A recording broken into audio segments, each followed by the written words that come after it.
Hello student, मैं आनंद फिर से आप सभी को अपने चैनल अर्थ एजुकेशन पे स्वागत करता हूं। जैसे कि मेरे आप लास्ट वीडियो में देखा होगा कि मैं आपको 10th क्लास का अर्थमेटिक प्रोग्रेशन चैप्टर पढ़ा रहा था, ठीक है। समानांतर श्रेणी चैप्टर पढ़ा रहा था। उसमें मैंने आपको बेसिक बताया था, इंट्रोडक्शन बताया था कि उसमें अर्थमेटिक प्रोग्रेशन होता क्या है, किसे बोलते हैं अर्थमेटिक प्रोग्रेशन, ठीक है। आज मैं बात करूँगा उसके आगे प्रॉब्लम सॉल्व करने की बात करूँगा मैं, ठीक। तो देखिए अर्थमेटिक प्रोग्रेशन आपको मैंने बताया था, मैं अभी आपको कुछ रिवीजन करा देता हूँ। जैसे कि आपने स्टेयर्स देखे होंगे, सीढ़ी देखे होंगे, तो उसमें क्या आता है, एक खास डिस्टेंस के बाद एक स्टेप जो होता है इक्वल डिस्टेंस पे होता है। सिमिलरली फॉर एग्जांपल के लिए 2 है, 4 है, 6, 8, 10। अब नेक्स्ट का नंबर की बात करेंगे तो आप यहाँ पे देख सकते हैं कि ये आपका 2 के बाद क्या हो गया 4, फिर 2 के बाद फिर 6, इसमें क्या +2 इंक्रीज किया, यहाँ पे +2 इंक्रीज किया, यहाँ पे भी +2 इंक्रीज किया, यहाँ पे +2 इंक्रीज किया। अब यहाँ पे जो नेक्स्ट नंबर आएगा वो भी +2 के साथ आएगा, ठीक है। डैट मीन्स ये 12 होगा। अब इसके बाद फिर से +2 अगर इसमें भी इंक्रीज करेंगे तो क्या हो जाएगा, वो 14 होगा, ठीक। अर्थमेटिक प्रोग्रेशन में यही होता है, क्या होता है, एक स्टेप होता है, एक खास डिस्टेंस पे एक नंबर इंक्रीज या डिक्रीज भी कर सकता है, ठीक। अब देखिए ये सारे चीज़ मैं आपको पहले पढ़ा चुका हूँ, ठीक। अब मैं बात करूँगा इसमें क्वेश्चन के बारे में, ठीक। तो मैंने आपको बताया था कि एक होता है कॉमन डिफरेंस, क्या बताया था, कॉमन डिफरेंस, जिसको हिंदी में हम बोलते हैं समानांतर, हिंदी में बोलते हैं हम सर्व अंतर, ठीक है। इसको डी से डिनोट किया जाता है, डी से, ठीक है। किससे डिनोट करते हैं, डी से। तो डी क्या होता है, अगर हमको डी निकालना होगा तो क्या करते हैं हम, इसका नाम A1 दिया जाता है, इसका A2, इसका A3, A4, A5, इसी तरह से इंक्रीज करते रहेगा। तो D जो होता है हमेशा A2 - A1 होगा, या A1 इक्वल होगा किसके, A3 - A2 के, इक्वल होगा आपका A4 - A3 के, इसी तरह से इंक्रीज करते जाएगा, ठीक। अगर ये स्टेप अगर इक्वल नहीं है तो आपका समानांतर श्रेणी नहीं होगा, अर्थमेटिक प्रोग्रेशन नहीं होगा वो। डैट मीन्स ये हुआ कि यहाँ पे अगर 2 का डिफरेंस है, यहाँ पे 3 हो जाए, फिर 2 हो जाए, कभी 4 हो जाए, कभी 5 हो जाए डिफरेंस, तो वो आपका अर्थमेटिक प्रोग्रेशन नहीं कहलाएगा, ठीक है। ये हो गया आपका अर्थमेटिक प्रोग्रेशन का बेसिक कंसेप्ट, ठीक है। अब इसमें आपको मैंने लास्ट टाइम ये भी बताया था कि इसमें क्या होता है, एक Tn होता है, ठीक। Tn = A + n - 1 × d होता है, क्या होता है, A + n - 1 × d होता है। ये फार्मूला से आप सभी परिचित होंगे। अगर मेरे पहले के वीडियो नहीं देखे होंगे तो जा करके इसके पहले वाला वीडियो देखिएगा, उसके बाद ये वीडियो देखेंगे तो ज़्यादा अच्छा रहेगा। उसमें सारे कंसेप्ट मैंने अच्छे से क्लियर कर रखा है, ठीक। जहाँ पे Tn क्या होता है कि नंबर ऑफ टर्म, किस टर्म की बात किया जा रहा है, इस वाला टर्म है या इस वाला टर्म है, ठीक। n क्या होता है आपका, तो कितने नंबर ऑफ टर्म है, जैसे 1, 2, 3, 4, 10 टर्म है, 10 टर्म है, 50 टर्म है, 100 टर्म है, इसकी बात की जाएगी। ए जो होता है आपका फर्स्ट टर्म होता है, डी जो होता है ऐसे कॉमन डिफरेंस होता है, ठीक है। ए क्या होगा आपका फर्स्ट टर्म, डी जो होगा आपका, डी जो होगा कॉमन डिफरेंस होगा, ठीक है। एन जो होता है आपका नंबर ऑफ टर्म होता है, एन क्या होता है, नंबर ऑफ टर्म होता है, ठीक है। तो ये फार्मूला से आप सभी परिचित होंगे। अब हम चलेंगे एक्सरसाइज 5.1 की तरफ। एक्सरसाइज 5.1 का क्वेश्चन नंबर 1 मुझे उम्मीद है कि आप सब खुद से ही बना रहे हैं, क्योंकि बहुत ही आसान क्वेश्चन है और आप उसको ट्राई करेंगे। अगर नहीं बनता है तो मैं आपको नेक्स्ट वीडियो में आपको बता दूंगा, आप मेरे कमेंट बॉक्स में कमेंट करके पूछ सकते हैं, ठीक है। हम चलेंगे क्वेश्चन नंबर 2 की तरफ। क्वेश्चन नंबर 2 में क्या है कि आपका दिया गया है कि तो हेलो स्टूडेंट, आप देखिए यहाँ पे कि क्वेश्चन नंबर 2 जो है 5.1 एक्सरसाइज का, उसका उस क्वेश्चन में पूछा जा रहा है, आपको ए दिया गया है, मतलब ये हुआ कि फर्स्ट टर्म दिया हुआ है और आपको कॉमन डिफरेंस भी दिया हुआ है, ठीक। ए और कॉमन डिफरेंस अगर दिया हुआ है तो आपसे पूछा जा रहा है कि नेक्स्ट 4 टर्म निकालना है। क्या निकालना है आपसे, नेक्स्ट 4 टर्म निकालना है, ठीक। तो आपको मैंने बताया था कि देखिए कैसे निकालें, एक तो आप फार्मूला बेस्ड से निकाल सकते हैं, ठीक, और नहीं तो आप ऐसे निकाल सकते हैं जो नॉर्मल तरीके अभी यूज करना है आपको। देखिए ए हो गया आपका 10, ठीक। A2 जो होता है ना वो A1 प्लस में क्या होता है, D होता है, A1 प्लस में D होता है। फर्स्ट टर्म ए हो गया और प्लस में डी। अब इसमें फर्स्ट टर्म क्या है, इसका 10 है, प्लस में डी क्या है, वो भी 10, ये हो गया 20। सिमिलरली A3 जो होगा वो आपका होगा A2 प्लस में डी होगा, ठीक। A2 आपका 20 प्लस में 10 हो गया 30। सिमिलरली आपका A4 जो होगा वो क्या होगा, A3 प्लस में डी होगा, तो 30 प्लस 10 ये हो गया 40। A5 जो होगा आपका वो होगा आपका A4 प्लस में डी होगा, ठीक, 40 प्लस 10 ये आपका हो गया 50। आपने देखा बहुत ही आसान क्वेश्चन है, कैसे स्टेप बाय स्टेप निकाल सकते हैं। इसी तरह से हम चाहेंगे जितना नंबर उतना नंबर निकाल सकते हैं, ठीक है। तो इस क्वेश्चन में नेक्स्ट 4 टर्म ही पूछे जा रहे थे, तो हमने 4 टर्म निकाल लिया है, 1 2 3 4 टर्म निकाल लिया, ठीक। अब इसका हम एक सेकेंड क्वेश्चन में कराता हूँ, जो कि आपको वो भी क्वेश्चन बहुत ही आसान है। उसमें दिया गया है कि ए जो है आपका, ए जो है -2 है और डी की जो वैल्यू है वो आपका जो है 0 है। डी की वैल्यू क्या है आपकी, 0 है। तो आपसे पूछा जा रहा है, डी की वैल्यू आपको 0 है, तो आपसे पूछा जा रहा है तो इसका नेक्स्ट टर्म क्या होगा। तो हेलो स्टूडेंट, इस क्वेश्चन में क्या है कि ए जो है आपका क्या है, -2 है, डी 0 है। तो डी अगर 0 होने का मतलब क्या हुआ, उसमें ऐड या सब्ट्रैक्ट करते हैं तो कुछ फर्क नहीं पड़ेगा, मतलब सारे के सारे नंबर आपका यही रह जाएगा, -2 ही रह जाएगा। देखिए A1 इक्वल टू अभी आपने क्या पढ़ा है, A प्लस डी। A1 क्या, ये कितना है आपका -2 प्लस 0 क्या होगा, -2 ही हो जाएगा। A2 क्या हो जाएगा, A1 प्लस में डी, ठीक है, -2 प्लस 0 ये भी -2 ही हो जाएगा। इसी तरह से A3 क्या होगा, A2 प्लस में डी, -2 प्लस फिर से 0, मतलब ये भी आपका -2 हो गया। और A4 जो है ये भी आपका क्या हो जाएगा, और इसी तरह से -2 ही हो जाएगा। इस क्वेश्चन में कुछ नहीं था, ऐसा ही था, ठीक है। इस 2 नंबर जो क्वेश्चन है, क्वेश्चन संख्या 2 जो है, उसके जितने भी 1 2 3 4 5 है, वो सारे के सारे आप खुद से कर लेंगे, बहुत ही आसान है। अब हम चलेंगे थर्ड क्वेश्चन की तरफ। हेलो स्टूडेंट, आप देख सकते हैं कि क्वेश्चन नंबर 3 का 1 में पूछा जा रहा है कि इसमें आपको A निकालना है और D निकालना है, ठीक। फर्स्ट टर्म निकालना है और आपका कॉमन डिफरेंस निकालना है, सर्व अंतर निकालना है, ठीक। तो देखिए फर्स्ट टर्म क्या होता है, देखिए फर्स्ट टर्म तो यही हो गया, 3 ही हो गया, जो पहले से स्टार्ट, जो सीरीज जहाँ से स्टार्ट होता है वही उसका फर्स्ट टर्म हो गया। तो यहाँ पे A क्या हो जाएगा, A जो हो जाएगा आपका 3 ही हो जाएगा फर्स्ट टर्म। बट D निकालने के लिए क्या करना पड़ेगा, D के लिए हम जानते हैं A2 माइनस क्या होता है, A1 होता है। ये हो गया A1, A2, A3, A4 इस तरह से बढ़ते जाता है। तो A2 यहाँ पे A2 क्या हो गया आपका यहाँ पे 1 और D, और इसमें से क्या माइनस करेंगे, 3 को माइनस करेंगे, इसकी वैल्यू आएगी -2, ठीक है। सिमिलरली अगर D1 निकाला था हमने, इसको वेरीफाई करते हैं सही में है या नहीं, तो इसमें भी निकाल, दोनों के बीच में डिफरेंस सेम ही आएगा, ठीक। तो यहाँ पर D2 अगर निकालोगे तो क्या हो जाएगा, -1, ठीक है। तो ये क्या हो जाएगा -2, ठीक। A क्या हुआ, देखो मैं इसको थोड़ा बता रहा हूँ, यहाँ पे भी हम क्या लिखेंगे, A3 माइनस A2, ठीक। A3 क्या हो गया आपका -1 और A2 क्या हो गया आपका, A2 जो हो गया आपका +1, ठीक। तो माइनस करना है, -1 ये हो गया -2, ठीक।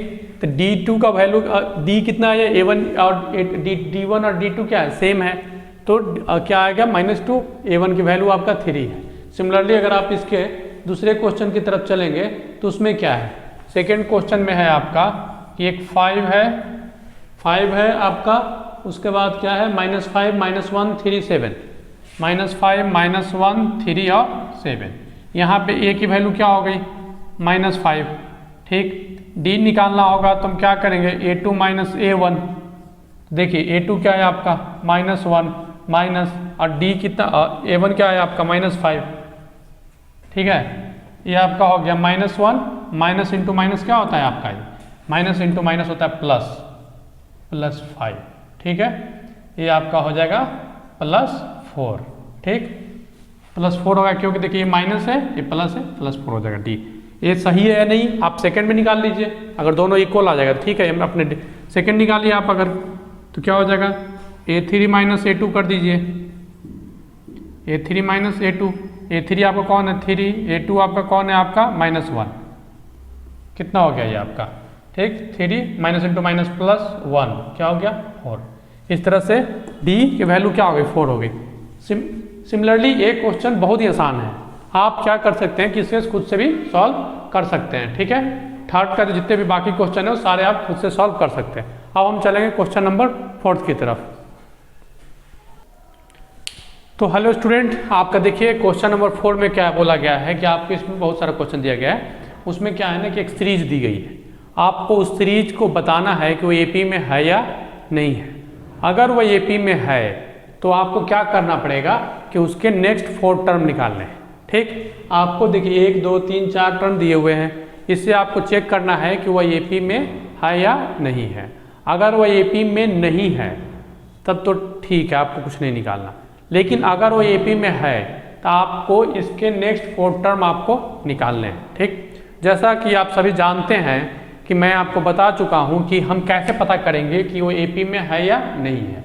तो हम क्या करते हैं, डी की वैल्यू निकालते हैं। ठीक, डी की वैल्यू क्या होता है भाई, तो a2 माइनस a1 होगा, a2 minus a1 equal to क्या हो जाएगा a3 माइनस a2। ठीक है, ठीक है, इक्वल टू क्या हो गया a4 माइनस a3। अगर ये सारे अगर इक्वल होंगे इसका मतलब वो एपी में है। आप रखिए a1 आपका क्या है 2 है, a2 आपका 4 है, a3 8 है, a2 हो गया 4 माइनस 2। यहाँ पे a3 में क्या है 8 माइनस में 4। ठीक है, ये आपका a4 में क्या हो गया आपका 16 माइनस में 8। अब आप यहाँ पे देखिए 4 में से 2 को माइनस करिएगा 2 आएगा, 8 में से 4 को माइनस करिएगा 4 आएगा, और 16 में से 8 को माइनस कीजिएगा 8 आएगा। अब ये बताइए 2 4 8 क्या इक्वल है, नहीं है। इसका मतलब यह एपी में नहीं है। क्या है, यह एपी में नहीं है। ठीक है, अब हम चलेंगे दूसरे क्वेश्चन की तरफ। सही है, तो हेलो स्टूडेंट देखिए ये क्वेश्चन नंबर 4 का सेकंड में बोला गया है, एक सीरीज है जिसका फर्स्ट टर्म 2 है, सेकंड टर्म 5/2 है, थर्ड टर्म 3 है, और फोर्थ टर्म क्या है आपका 3/7/2 है। आपसे पूछा जा रहा है इसमें कि एपी में है या नहीं है। अगर यह एपी में है तो आपको बताना है कि अगला 4 टर्म इसके कौन कौन से होंगे। ठीक है, तो हम क्या करेंगे, इसको चेक करेंगे। कैसे चेक करेंगे, जैसा कि आप सभी जानते हैं कि हम कैसे चेक करते हैं, तो हम निकालेंगे डी। डी इक्वल टू क्या होता है a2 minus a1 equal to a3 minus a2। ठीक है, अब देखिए a2 आपका 5/2 है और ये आपका a1 जो है आपका 2 है। सिमिलरली a3 आपका कौन सा है 3 माइनस 5/2 होना चाहिए। अब आप देखिए इसका एलसीएम लीजिएगा तो 2 आएगा, ये हो गया 5, ये हो गया 4। इसका लीजिएगा तो एलसीएम भी 2 आएगा, ये हो गया 6, ये हो गया 5। अब यहाँ से देखिए तो ये कितना हो गया 1/2 यहाँ भी हो गया और 1/2 यहाँ भी हो गया, दोनों के दोनों इक्वल है। इसका मतलब कि यह जो है आपका एक एपी में है। क्या है यह एपी में है, क्योंकि यहाँ पे कॉमन डिफरेंस 2 कॉमन डिफरेंस हमने निकाला, दोनों को दोनों सेम हो गए, तो इस तरह से आपका एपी में है। अब आपको नेक्स्ट 4 टर्म निकालना है। नेक्स्ट 4 टर्म कैसे निकालेंगे, 1 2 3 4 a5 अगर निकालना होगा तो आपको पता है कि a4 में हम ऐड कर देंगे d को। a4 आपका 7/2 है और a4, तो स्टूडेंट आप देखिए a5 जो होता है क्या होगा a4 प्लस d। a4 आपका क्या है आपका a4 7/2 है, d आपका क्या है 1/2 है। अब इसको आप ऐड करोगे तो ये कितना आएगा आपका 2, एलसीएम a होगा 7, a हो गया 1, कितना हो गया 8/2, कैंसिल करोगे वो हो जाएगा 4। ठीक है, इसी तरह से a6 निकालेंगे, वो कैसे निकालेंगे a5 प्लस d करेंगे। a5 क्या होता है आपका, तो a5 आया है 4 प्लस में d हो गया 1/2, इसको ऐड करोगे तो इसका एलसीएम 2 आएगा, ये होगा आपका 8 प्लस 1 9/2। ठीक है, सिमिलरली आप a6 निकाल a7 और a8 निकालिएगा। ठीक है, a7 a8 आप निकालिएगा। अब मैं चलेंगे सेकंड क्वेश्चन, थर्ड क्वेश्चन की तरफ। तो हेलो स्टूडेंट देखिए क्वेश्चन नंबर 4 का क्वेश्चन नंबर 5 है। 5 क्वेश्चन नंबर 4 का, इसमें क्वेश्चन नंबर 5 है। ये थोड़ा सा मुश्किल है रूट वाला, इसलिए मैं आपको सॉल्व कर रहा हूँ। ठीक, देखिए इसमें भी बोला गया है कि चेक करना है आपको कि ये आपका इसमें AP में है या नहीं है, अगर है तो इसके नेक्स्ट 4 टर्म आप फाइंड करें। ठीक, अब देखिए हमको पता है कि हम कैसे पता करेंगे AP में है या नहीं, तो D निकालेंगे। D में क्या करते हैं, A2 माइनस क्या करेंगे A1 इक्वल होना चाहिए किसके, A3 माइनस A2 के। ठीक, अब A2 क्या है आपका 3 प्लस √2 माइनस 3 इक्वल होगा 3 plus √2 3 plus √2 3 plus √2 minus 3 plus √2। ठीक है, अब आप देखो इसमें क्या है आपका कि 3 से 3 कैंसिल हो गया, बच गया √2। यहाँ पे देखोगे आप 3 प्लस √2, अब इसको ब्रैकेट को ओपन करोगे तो -3 यहाँ जाएगा, minus into minus minus, minus into plus minus √2। ठीक है, अब आप देखो यहाँ पे तो इससे ये क्या हो गया माइनस हो गया, ये क्या हो जाएगा आपका 2√2 माइनस में √2। देखिए 2√2 में से घटेगा तो क्या एक 1 है, तो ये हो जाएगा आपका √2, ये भी आ जाएगा आपका √2। ठीक, इसका मतलब ये हुआ कि ये वैल्यू यहाँ आएगी, क्या हो गया दोनों जो है इक्वल है। ये आपका D1 जैसे है ना, ये आपका D = D1 इक्वल होना चाहिए D2 के, हमने D2 निकाल लिया, D1 D2 दोनों इक्वल हो गया। इस तरह से AP में है। अब इसका आपको नेक्स्ट 4 टर्म निकालना है, तो 1 2 3 4 निकल चुका है, हमको A5 निकालना है। A5 क्या हो जाएगा A4 प्लस में D। अब A4 क्या है आपका, तो 3 प्लस 2√2। अब इसमें D की वैल्यू कितनी है √2। ठीक है, ये आपका हो जाएगा 3 प्लस 3√2। इसी तरह से आप अगर A6 निकालेंगे तो उसकी वैल्यू क्या हो जाएगी आपकी A5।